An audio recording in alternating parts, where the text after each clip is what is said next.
जय भीम नमा बुद्धाय हा बाजूचा व्हिडिओ बघा।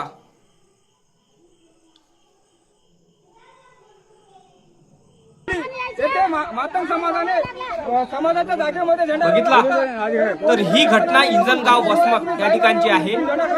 तर माझ्या बौद्ध बांधवांनो आणि मातंग भावांनो हा व्हिडिओ सविस्तर बघा। मगाशी व्हिडिओ बनवला होता तर मला माहिती नव्हती, तर आता मी पूर्ण माहिती घेऊन घेतलेली आहे। तर तुम्हाला बाजूने माझे एक व्हिडिओ दिसत असेल, त्या व्हिडिओमध्ये तुम्हाला बुद्ध विहार दिसत असेल ना। तर बुद्ध विहाराच्या जागेमध्ये काही मातंग समाज जयंती साजरी करत होते अण्णाभाऊ साठेंची। तर तिथे त्यांनी झेंडा लावला होता पिवळा।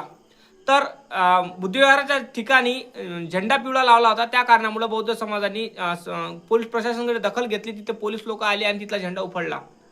तर आपल्या बुद्ध विहाराची विटंबना झालेली नाही आहे असे खूप व्हिडिओ व्हायरल होऊन राहिलेले आहे की मातंग समाजाने झेंडा लावलेला आहे, हे ते अमकं ढमकं आपल्या बुद्ध विहाराची विटंबना झालेली आहे। तर माझं एकच म्हणणं आहे की आपल्या बौद्ध बांधवांनी दखल घ्यावी, की जातीवाद करू नये, शिवीगाळ करू नये। कारण कसं आहे, माझं एकच म्हणणं आहे मातंग भावांना की तुम्ही तिथे अण्णाभाऊ साठेंची या लहुजी वस्तात कुठलेही कार्यक्रम करू शकता, पण तिथं झेंडा लावू शकत नाही। कारण तिथं फक्त पंचेचा झेंडा, निळा झेंडाच लागणार। कारण ते बुद्ध विहाराची जागा आहे, त्या कारणामुळं आपण लावू शकत नाही। पण 25 तारखेला म्हणते मातंग समाजाचे काही पुढारी लोक आहे की ते झेंडा लावणार आहेत। तर मग माझं एकच म्हणणं आहे त्यांना की बाबांनो, तिथं विहाराची जागा आहे, विहाराच्या जागेमध्ये पिवळा झेंडा चालत नाही, तिथं 25चा झेंडा किंवा निळा झेंडाच लागणार। तर मित्रांनो, माझ्या बौद्ध बांधवांनो आणि माझ्या मातंग भावांनो, हे आरक्षणाची चाल आहे, मनुवाद्याची चाल आहे, आपसात झगडे लावण्याची। त्या कारणामुळे मी तुम्हाला सांगतो, मातंग समाजाला कोणतरी भडकून दिलेला आहे की इथं झेंडा लावा, विहाराच्या ठिकाणी झेंडा लावगन तर महार आणि मांग्याचे झगडे लागणार। तर हे झगडे लावण्याचा कारस्थान चालू आहे। तर माझ्या भावांनो, हात जोडून विनंती करतो मी तुम्हाला, कोणीही झगडे करू नका, शांतता भंग करू नका। कारण कसं आहे, आपल्या ज्या विहाराच्या बाजूने जे परिसर आहे तो परिसर हा मोकळा आहे आणि तिथल्या मोकळा परिसरामध्ये तिथल्या मातंग समाजातल्या लोकांनी झेंडा लावला होता। तिथं पिवळा झेंडा लावला होता। तिथल्या पोलीस प्रशासनाने तो पिवळा झेंडा काढून फेकलेला आहे। आणि तिथं माझं एकच म्हणणं आहे, दंगे करू नका, भांडणं करू नका। तुम्ही तिथं तुमचे उत्सव साजरे करू शकता, जयंत्या साजरे करू शकता। कारण तिथं खुली जागा आहे, ते तुमच्यासाठी आहे, पण ती जागा विहाराची आहे असं शासनाचं पत्र आहे। त्या कारणामुळे मी तुम्हाला एकच सांगतो, कोणीही हात जोडून विनंती सांगतो, हात जोडतो मी तुमच्या, कोणीही झगडा करू नका, जातीवाद करू नका। कारण हे मनुवादाची चाल आहे। माझ्या बौद्ध बांधवांनो, माझ्या मातंग भावांनो, ही मनुवादाची चाल आहे की आता कसं उपवर्गीकरणाचं वारं पेटलेलं आहे महाराष्ट्रामध्ये। मग काय करावं, तर मग विहाराची जागा आहे तर मातंग समाजाला भडकून दिलं, अरे एक काम करा ना, ते जागा आहे ना तिथं पडीत, तर मग कोणी तो वापरून नाही राहिलं, ते काम करा, तुम्ही तो उत्सव साजरा तर करतात, एक काम करा, ते तुमचा एक झेंडा लावून द्या, म्हणजे काय होणार की तुमची जागा होणार ते। तर हे भडकवलं, आरक्षणाच्या भडव्यांनी भडकवलं, मनुवाद्याच्या भडव्यांनी भडकवलं आहे मातंग समाजाला। त्या करून माझ्या मातंग भावाला माझा हात जोडून विनंती आहे की भावांनो, लोकांच्या नादी लागू नका। ती विहाराची जागा आहे आणि विहाराच्या जागेलाच तिथं निळा झेंडा किंवा पंचेचा झेंडाच लागणार, तिथं पिवळा झेंडा लागणार नाही। कारण तुम्हालाही माहित आहे की माझ्या बौद्ध बांधवांना आणि माझ्या मातंग भावांना हे भडकवत आहे।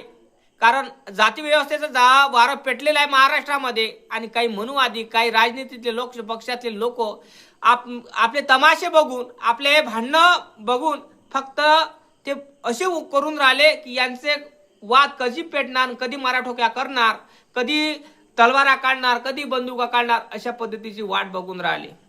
तर माझ्या बौद्ध बांधवांना, माझ्या मातंग भावांना हात जोडून विनंती करतो की तुम्ही अशा पद्धतीनं काहीही वक्तव्य या काहीही गोष्टी करू नका, जेणेकरून तकलीफ होणार, शांतता भंग होणार। आता तुम्हाला सांगायची इच्छुक हेच आहे की मातंग समाजातील काही घटना हो, कुणावरही अत्याचार हो, तर बौद्धांनी समोर पाऊल उचलू नये।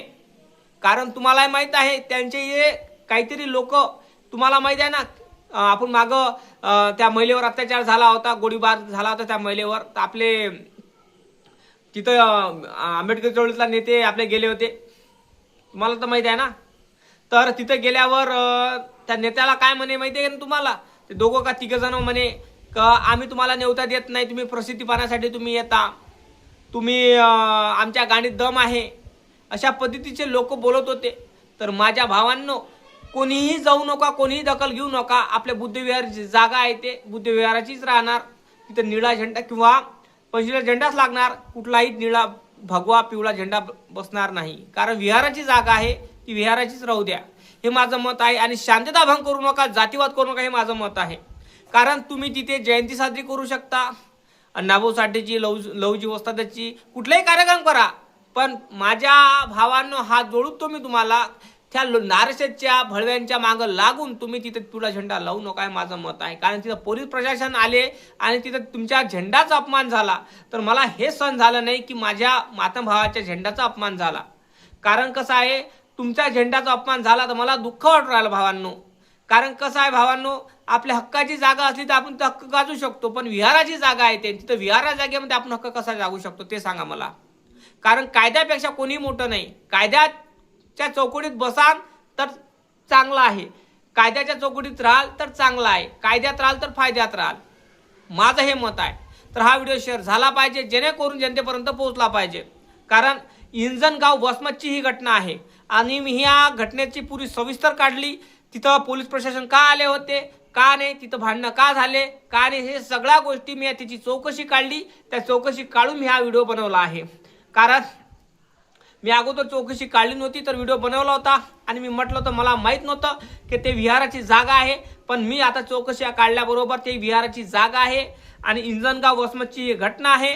तिथं बुद्ध विहाराच्या जागेमध्ये पिवळा झेंडा लावत होते काही मातंग समाज, पण हे मातंग समाज स्वतःहून न लावता कोणातरी सांगण्यानुसार ते झेंडा लावून राहिले. आतापर्यंत त्यांनी झेंडा लावला नाही, आताच का अचानक काय झेंडा लावला त्यांनी, बरोबर नाही काय? मनामध्ये दालमे कुछ काला आहे असं वाटत नाही का तुम्हाला? अचानक झेंडा का लावला त्यांनी आताच का? तुम्हाला माहिती आहे ना, महाराष्ट्रामध्ये वर्गीकरणाचं वादळ पेटलेलं आहे. आणि मग काय, एखाद्या आरक्षेच्या भळव्यानं म्हटलं असं, एक काम करा ना, जागा तर पडतच आहे ते, एक काम करा ना, झेंडा लावून घ्या तिथं तुमचा, म्हणजे काय होणार, तुमच्या हक्काची होऊन जाणार ते. पण तसं नाही दादा, ते विहाराची जागा आहे. आणि हे मनुवाद्यांना असं वाटते की मांग आणि महाराजे झगडे कसे लागण, कसे पेटणार, कसे एकामेकाला टोल करणार, कसे तलवारा काढणार, काळ्या काढणार, असं वाटत आहे. तर माझ्या भावांना हात जोडून विनंती करतो, झगडे करू नका. कारण खरा तो एकच धर्म, जगाला प्रेम अर्पावे, कुणाला हिन हिनवावे, कुणाला शब्द बोलावे, जगाला प्रेम अर्पावे. कारण साने गुरुजीचं म्हणणं आहे, प्रेम जग म्हणजे प्रेमानं प्रेमाशी वागावे. कारण हे आपल्या जाती जातीमध्ये भांडणं लावत आहे, शांतता भंग करण्याचं कारस्थान चालू आहे. तर माझ्या भावांनो, मी तुम्हाला हात जोडून विनंती करतो, ह्या हरामखोर लोकांच्या मागं लागू नका आणि आपल्या जाती जातीमध्ये भावाभावामध्ये झगडे करू नका, कळलं काय? कारण अण्णाभाऊ साठे यांचे विचार आचार हे बौद्धांना सगळ्यांना माहीत आहे. बाबासाहेब आंबेडकरांचे विचार आचार कितीतरी माता समाजातील लोकांना माहीत आहे.